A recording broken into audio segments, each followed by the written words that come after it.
For whatever reason, I got notified that Keanu Reeves was in New York. I love that you got notified. I have no notifications on my phone, but the only notification is Keanu okay? He goes, I'm seeing American Buffalo in New York. And me and my sister are like, oh my God, we got to see American Buffalo because Keanu's going to be there. And we are the Actor's Guide to the End of the World, where we talk about acting in Hollywood in a way people understand. I'm your host, Econ Song. This is Rían Sheehy Kelly. How's it going? What's up, buddy? Very festive. As always, follow us wherever you find your podcast. We are on YouTube. We are on Substack at Actors Guide Podcast. And on all social media, make sure you follow us so you don't miss a thing. And we have an email address now. actorsguidepodcast@gmail.com. We want to hear your feedbacks. Or gripes. All of it. If you use electronic mail, which is like the new form of mail, you can get at us that way. Yeah, exactly. We are cutting edge over here. There was there was a sketch many years ago called Gabe and Max's Internet Thing, and I think I found it on E-Bombs World. And my God, it's still one of the funniest things. It's one of the funniest internet sketches I've ever seen. Dude, well, if you don't have a hidden gem, that could have been one. Damn it. Gabe and Max's Internet Thing is my hidden gem, okay? You can't take that back now. Yeah. All right. So a lot of stuff to talk about. We're going to bounce around, word around town. We're going to do our biggest bets, biggest risks, biggest winners of 2024. We got a really great theater experience that Rían had over in Dublin, and he's going to share about it. I'm going to talk about a little bit about being in New York and seeing some Broadway shows. And we're going to talk about comments James McAvoy made about the importance of making art accessible to all walks of life and income levels. And now, a quick word from our sponsor. Has your agent forgotten your name? Been out of work for a while and need a boost to your clout? Uberazzi. It's like Uber for paparazzi. Now you can enjoy invasive press coverage everywhere you go with a touch of a button. Getting Dunkin' Donuts in your sweatpants in the morning. Staggering drunk out of a club onto the sidewalk. Getting a Bieber smoothie at Erewhon. Uberazzi. The only bad publicity is no publicity. All right, so it's holiday season. I'm on the move. I'm actually on the East Coast. Just got here having a bunch of fun with my sister over in New York. And you are... On the East Coast also, yep, of Ireland, in Dublin. You know, it's funny. My sister's neighbor is Irish. Oh, yeah. And she was just bumping into him earlier today. She goes, oh, you should hear my brother's podcast. And I was telling her we're a hit in Ireland. We just know. I mean, we see the analytics. We see and hear you, Ireland. About half? No, not quite half. About a third half of our the listeners. Entire country? I would say half of the Ireland's listening to us. Half of Ireland is you're listening. saying yeah, half correct. of our audience half is of our Ireland. audience. Yes, you're right. No, you're right. There's about 2.5 million people in Ireland who listen to us every week. Yeah. So it's just on to the rest of the world. But either way, just kind of jumping into our word around town and kind of going into the holidays. So we're going to jump around a little bit. And I told myself, we're not going to talk about the, downfall of the Hollywood studio system. We're going to try to keep it positive going into the holidays. All the doom and gloom can kind of wait for 2025. As much as I love talking about that, it can kind of wait. That being said, we just have one quick story. Just got announced, David Zazlav, Warner Brothers Discovery CEO, sells $30 million of shares of Warner Brothers Discovery, which is also the first major sale since the merger. To put that in context, he sold off 2.56 million shares and he still owns 3.45 million shares. So, it wasn't even half his shares, but it's still a sizable amount. Totaling $30 million worth of stock is what he sold. I just want to make sure I said that correctly. Yeah, at about $11.43 a share or something like that, was it? Basically a little less than a Chipotle burrito. Yeah. Certainly not one with guac. So we have here Warner Brothers Discovery, parent of HBO and Max, also CNN, TNT, and TBS. It's reorganizing its divisions. Again. Splitting into streaming, and then the rest of it's cable TV, and so on and so forth. And then also, coincidentally, he's selling a bunch of shares. So... You would probably understand this better than me. Like, I don't really understand why he's doing that.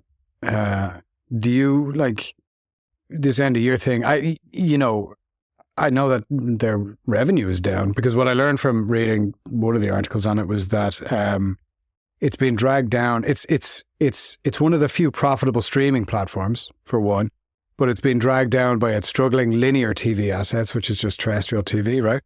And its stock has fallen 41% since the merger, since it became Warner Brothers Discovery. These type of things happen. It very well might be cleaning up his accounts at the end of the year. And I don't even know how life-changing it is for WB besides, hey, they're obviously reorganizing and trying to figure stuff out. I see. Okay. Yeah. I didn't understand the ramifications of it or really the reasoning behind it. So that's helpful. Mm-hmm. Mm-hmm. I mean, it very well could be. He thought, hey, it's a decent price right now and just hedge his bets. Moving on. So I'm trying to figure out a cooler name for this. But by 2025, we might have a cool name for this segment. I'm just calling it Best Bets. I think it's kind of fun bridging off of our conversation last week where giving highlight to a lot of filmmakers specifically who are taking risks. Yeah. We might talk about a few worse bets, but to be honest, we don't have enough time. Yeah. Let's keep it tight.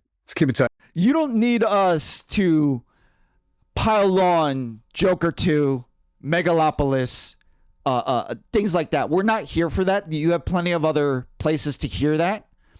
That being said, Francis Ford Coppola sold his wine business to make that movie. Yeah. So let's start off with Shogun. Now, here's the thing. Shogun was obviously a huge hit for FX. I got to give love to my Asians. $25 million to make. It took 10 years to make it. It's based on a huge, famous novel.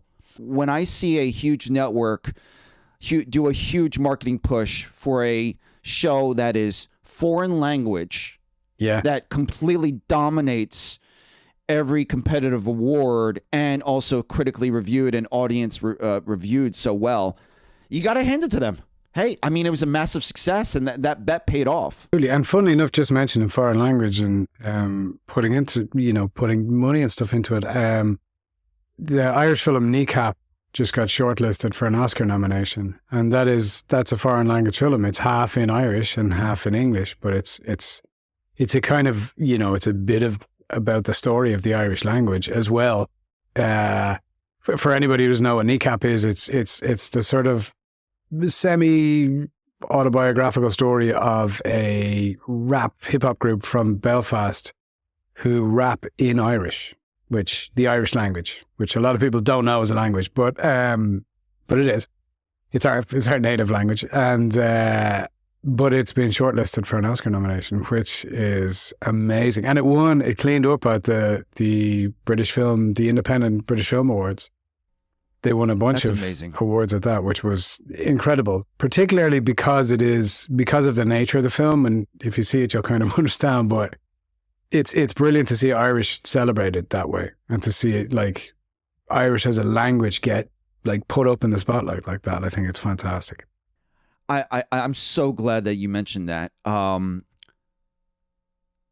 So for a million things, Kneecap was playing on the airplane.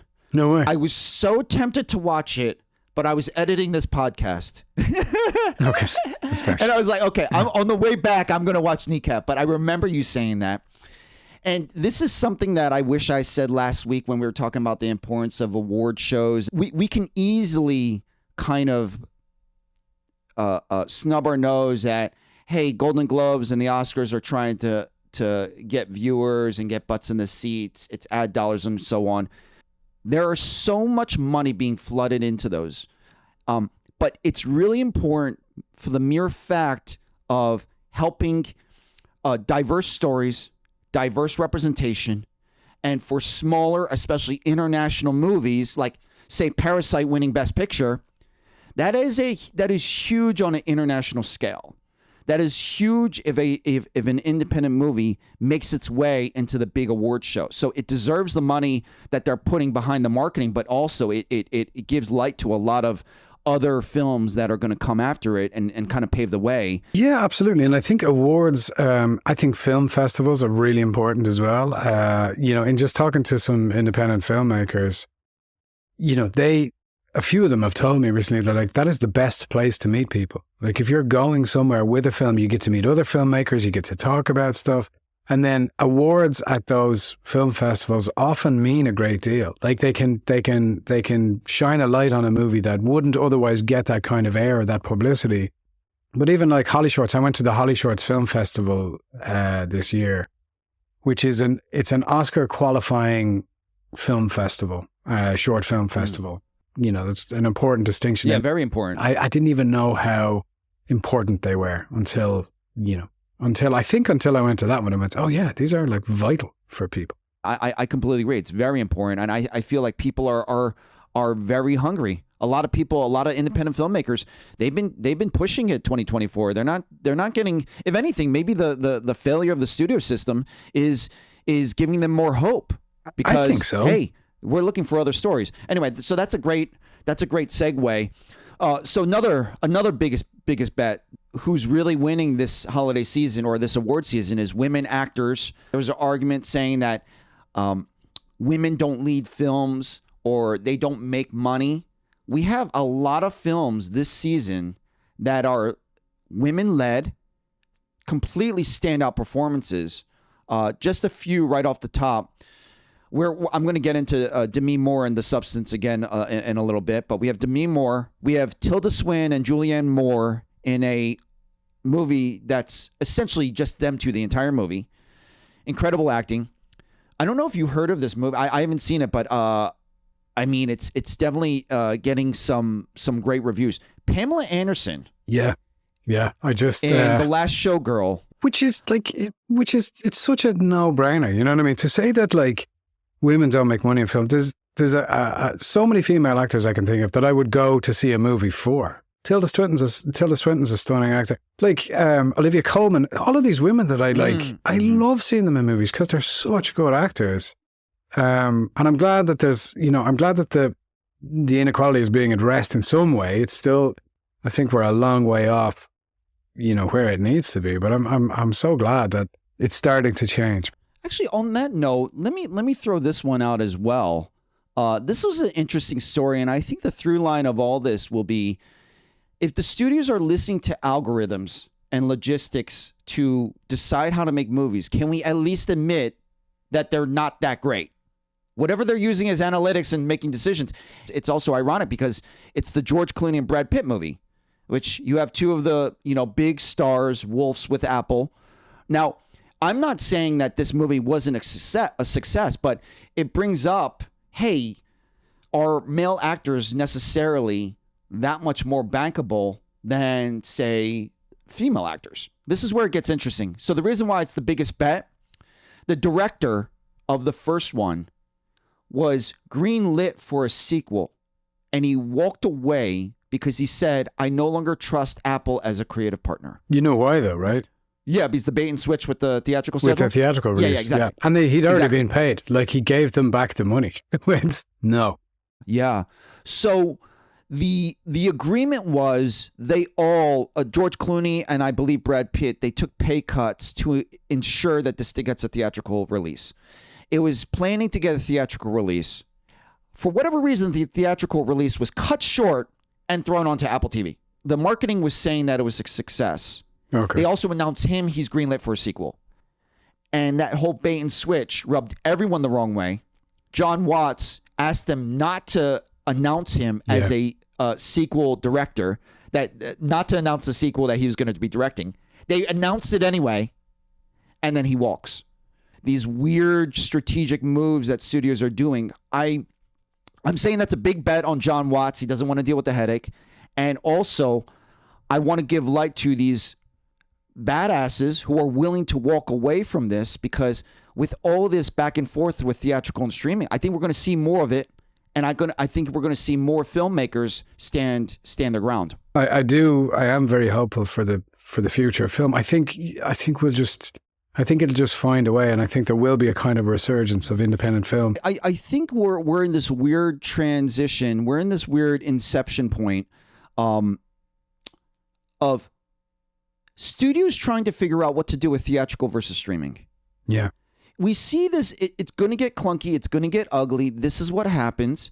and there's going to be some filmmakers who are walking away. Now, I feel like everyone's going to learn. We're going to find a better system, but I think we see that they're trying to figure it out. The biggest bet of the year, and it's no doubt us doing this podcast. Nice. I mean, let me tell you, we put everything on the line. No, I'm just joking. If you don't listen, Akon's going to lose his apartment. But I do want to end with this one. I know I'm a broken record with substance. The log line is: a fading celebrity takes a black market drug, a substance that temporarily creates a younger, better version of herself. Universal was supposed to do the movie. They saw a screening at one of the festivals and demanded that Coralie Fargeat change the ending. Now, if you saw the movie, you know exactly what I'm talking about. No spoilers here. I'm just basically enticing you to watch the movie. You know that you're going to watch this movie eventually. Yeah, I'm going to watch it this week. Because I can't go another podcast of you talking about it and me just going, okay. Because that's my only reaction. I'm like, all right. Universal demanded her to change the ending. She said no. She has final cut. She walked away. Universal sold it for $12 million to Mubi. Oh, wow. I know. Now, this is my point. They sold it to Mubi, so she walked away from Universal. It was made for around $17 million budget. They sold it for 12. Exactly. So far, it's a huge success. Upwards of $70 million worldwide and growing. Demi Moore is in the Oscar conversation. Obviously, this movie's in the Oscar conversation. Coralie Fargeat herself says it would have been a drastically different movie. So I can't say enough of just the guts to do that. I remember because we talked a little bit about this movie last week, and I think it's interesting kind of going into the what we're going to talk about later as far as we're seeing a lot of different things right now. Part of the reason why I love this movie, and I have no doubt that you heard mixed things, it knows exactly what it is. Whether it's everyone's cup of tea, like say, for example, I don't know if you heard this, but some people could easily say this movie, because it's so polarizing, that it was a bad movie. I have heard it was a bad movie. Yeah, exactly. Yeah. So you heard mixed things. And so my point is, especially kind of going into what we're talking about, like this creative diet for the holiday season, seeing all these very distinct stories. When someone says a movie is bad, is that more saying this was not for you? Or is it saying this filmmaker, the writing was bad? It's a good question. It's a good question about the nature of bad movies and whatever, which I want to talk about in a sec. But just this one person, a friend of mine who said it was bad, two friends of mine, they're a couple. They said it was bad because of a glaring plot point that they thought was kind of, let the whole movie down. So that was their opinion. But again, I haven't seen it, so I don't know. It's completely out of anyone's hands whether something performs at the box office, which is another thing. A lot of box office hits are critically panned and vice versa. I'm just trying to open up people's minds as far as, hey, everything you watch, is it bad? Is it good? Can we have something in between where it's not necessarily a binary result of that was bad, that was good?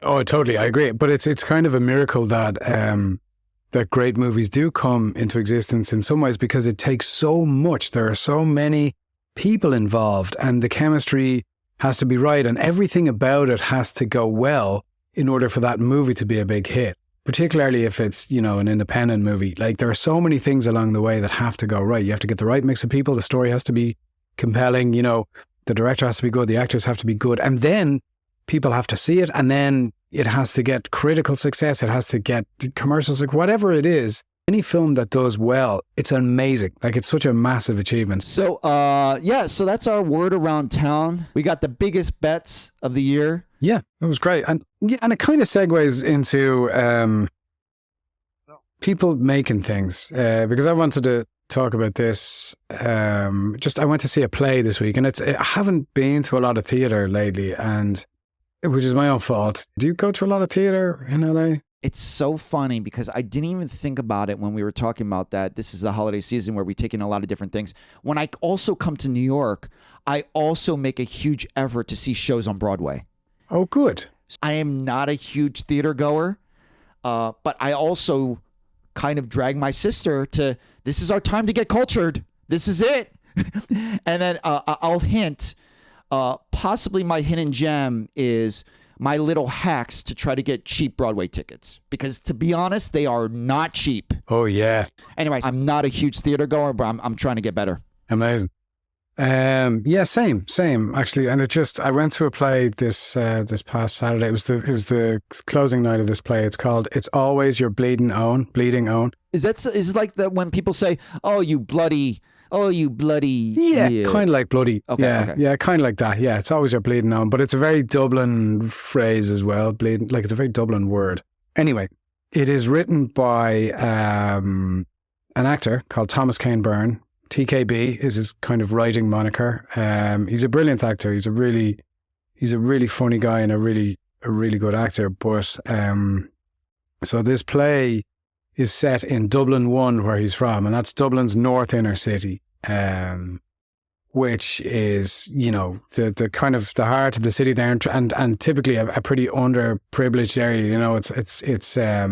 It was performed by 3 actors, Lloyd Cooney, Cameron Hogan, and Erica Rowe, who were brilliant in this play, and it was directed by, it was directed by a guy called Ronan Phelan, who I don't know, but he did a fantastic job at this play. But it was just so funny and poignant and sharp and entertaining, and the pace of it was brilliant, and the music was brilliant, and it touched on all of these themes of sort of, belonging and mental health and just like where you come from and what's important to you. And it was just so good. Like, I was so thrilled I went. I'm so glad I made the effort to go see it. And like, it kind of gives a voice to, just talking about theatre, like theatre, when I was growing up, theatre kind of had a sort of an air about it where it was for a certain type of person, it didn't seem accessible to everybody, in the same way that sometimes art doesn't feel accessible to everybody, but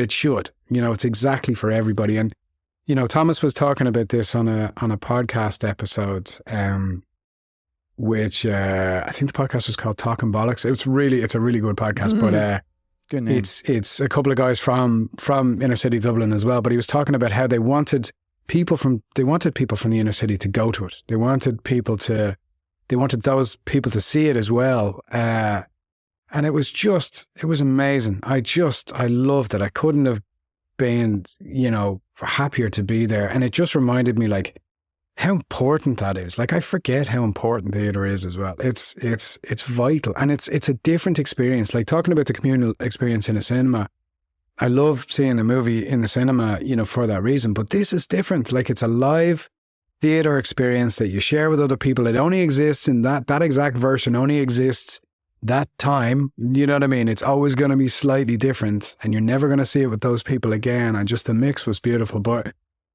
it just, I don't know, I came out of it and I was like, wow, I'm different than when I went in. I was so inspired by it and went, yeah, this is part of the reason I do this. These are voices that you would not normally hear in the theatre. It was so full of heart and so sharp and funny, and it just such a great story. It was brilliant. I was really, really thrilled I went. That's awesome. let me throw this out there, because it gives such an interesting lens. Like I said, I'm not a huge theater person. I remember, because the last time that I went to a theater, went to a play on Broadway here in New York, I woke up, I saw a tweet or whatever news blurb, Keanu Reeves was coming to New York. He was being interviewed at the airport. I'm a huge Keanu Reeves fan. It has nothing to say about all of his films, but just he's one of those particular people where I'm like, I think we can just highlight character and substance over someone's a movie filmography. But for whatever reason, I got notified that Keanu Reeves was in New York. I love that you got notified. I have no notifications. I have no notifications on my phone, but the only notification is Keanu okay? He's in New York. They're asking him, hey, what are you doing over here? Of course, he's so nice. He's chatting with them for 25 minutes. He goes, I'm seeing American Buffalo in New York. And me and my sister are like, oh my God, we got to see American Buffalo because Keanu's going to be there. I did not know it was American Buffalo with Laurence Fishburne and Sam Rockwell. I get rush tickets. The show was okay. I really was hoping to see Keanu. I did not. and this is not a knock, this is just me, my feelings. It felt like Laurence Fishburne was planned, and it felt like Sam Rockwell was completely in the moment, spontaneous, listening, and alive. That being said, the reason why I'm saying that, besides the fact that I love Keanu Reeves, it's an interesting contrast of Broadway is big money, big stars. There's a lot of budget. It's becoming Hollywood. It's what's happening with entertainment as far as we only see big budget blockbusters. And are people of all demographics able to see art? Broadway prices people out. I mean, I'm looking at these tickets. They're priced out. And it brings up a really great issue that you just said, as far as we need art to be accessible for people of all walks of life. James McAvoy said something I don't know if you ever heard this bit. He said something so poignant. It is a symptom of something wrong in our education system, which is basically the government isn't allowing the state people that go to normal school, not expensive school, to have access to art and educational art. Also said, if you want your kids to have a better life, a good way to do it is to expose them to art, because it makes them see beyond their limitations and see new horizons, even if they can't physically leave the little town where they were born. Yeah. If movies are still $20 each ticket, everything's getting more expensive. It's just another way that art is becoming inaccessible and pricing people out. And that's my fear for where we're going. Absolutely, yeah. And I think it has to start with people as well making the effort to go to theatre. Theatre does. I mean, this play was really affordable. The tickets were like €20 full price. But also Broadway. Yeah, you're right. It is like a bigger spectacle. I went to see a play on Broadway a few years ago with Keira Knightley in it, and yeah, I wasn't blown away by it either. I think it's harder to get blown away by something as well in a much bigger, in a bigger theater. It's funny you say that. The best theater experience I've ever had: To Kill a Mockingbird with Jeff Daniels. Wow. I don't know if you remember. This is a long time ago. They rebooted. I think Sorkin put it on. Sorkin. Okay. I distinctly remember we got rush tickets, or we got, very discounted tickets. I was literally the last seat in the house. Really? I literally was the last corner seat, sitting on top of my chair to see better. I was so captivated. Me and my sister were bawling before intermission. It wrecked me. Interesting, because you said that, and I completely agree. A lot of big theaters, it feels less intimate, but for whatever reason, that play, that day, sometimes it happens. I will say, I'm a huge fan of Laurence Fishburne. I have to say, I think he's a phenomenal actor. I am too. It was interesting to see two great actors working next to each other in a scene like Sam Rockwell and Laurence Fishburne. And, as an actor, you can't not watch. Like, am I getting lost in the story? Obviously, that's the ideal situation. But also, you're watching Sam Rockwell and Laurence Fishburne live. And it's like, as an actor, you kind of want to see what they're doing. And am I learning anything? Is there a little technique that I can catch or whatnot? And it's just interesting when you see these two actors side by side. If one person is so alive and spontaneous, and then the other actor's not as, it kind of takes some shine away. You know what I mean? And I'm not trying to disrespect Laurence Fishburne, but I'm also like, Sam Rockwell. I mean, he's a super actor, Sam Rockwell. He's one of those people, like, I don't fully always understand this phrase, but he's like an actor's actor. Like, every actor goes, God, Sam Rockwell, he's great, isn't he? Exactly. Anyway. What was my hidden gem at the start? I totally forget. I thought I was. Oh! E-Bomb's World. E-Bomb's World. Yeah, Gabe and Max's internet sketch. Thing. That's right. Okay, so we remembered. Rían has a hidden gem. My hidden gem, as obscure as most of my hidden gems are, is an internet video from, I don't know how many years ago, but it must be like 2006 or 7. It's called Gabe and Max's Internet Thing, and it's two comedians who I think are still working. I think one of them is a writer now. And it's just a brilliant sketch on the early days of the internet. A young Jenny Slate Yeah, young Jenny Slate makes an appearance in there too. It's very funny. So go search that. And also, we will put that link when we find it. We're going to put that in the show notes. So we're going to put the link below. So my hidden gem, I kind of teased at it. Rush tickets right now are roughly $43, $45. Not bad. Not bad for Broadway.